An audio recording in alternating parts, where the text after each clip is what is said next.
Hi guys, welcome to the channel. Thank you for joining me and thank you for your continued support. Second video today because something's popped up which I wanted to talk about, and I thought rather than leave it till tomorrow, I will talk about it today. Now, as we know, the new fraud and error bill is going through to try and deal with online fraud or fraud in benefit payments and things like this.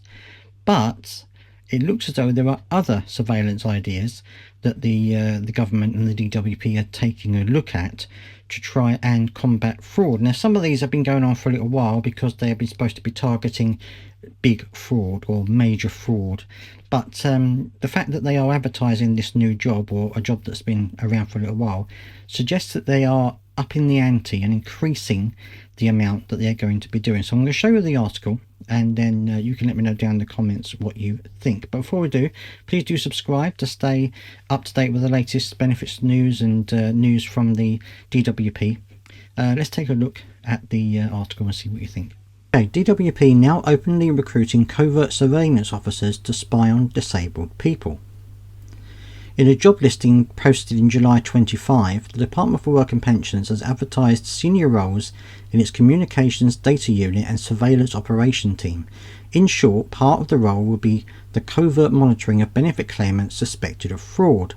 While the listing describes these roles as targeting serious organised fraud, let's not beat about the bush. The DWP is recruiting people to spy on disabled and non-working people. The Canary's Rachel Charlton Daly previously reported for the Big Issue in 24 that the DWP was recruiting covert surveillance officers to snoop on benefit claimants as part of its fraud crackdown efforts. One job advert notes that the department utilises covert surveillance to gather evidence to prove or disprove offences, although often without clarity on what constitutes an offence. At the time, the DWP denied that the roles were specifically for snooping on benefit claimants, but alluded to the fact that they were part of organised crime roles. However, that was a laughable excuse at the time, and the new job listing shows it was nonsense.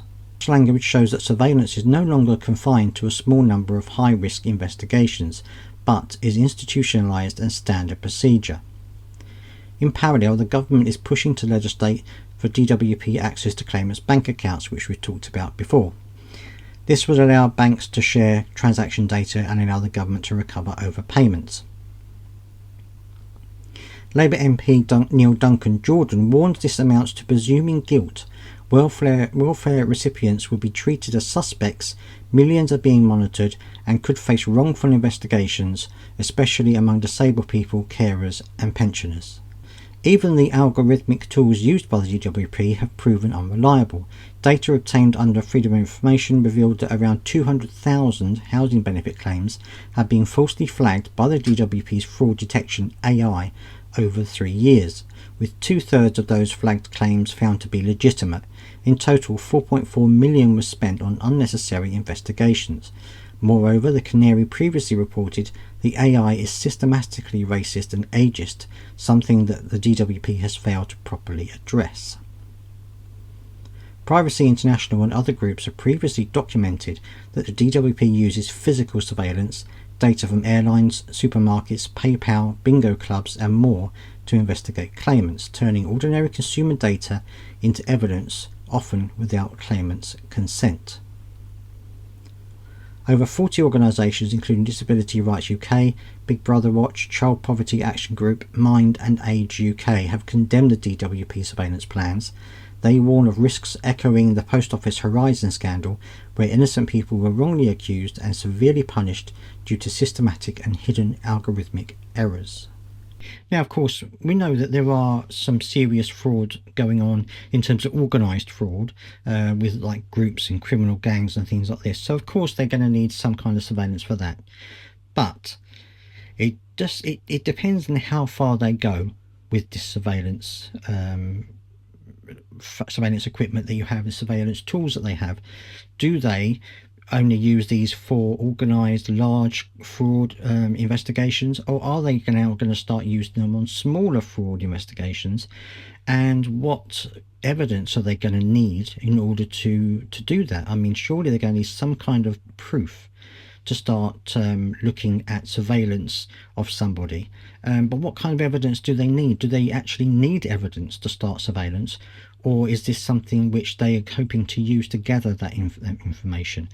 And it's also how it's interpreted. I mean, you know, checking out bingo clubs and things like this. Okay, you know, disabled people don't just sit at home all day doing nothing. There are some, of course, who can't get out of their house, and absolutely that is absolutely the way that it is. But there are some people who can go out in certain limited situations, and just because they've gone and played bingo, or just because they've gone to a shop to buy something, doesn't mean they're frauding the DWP.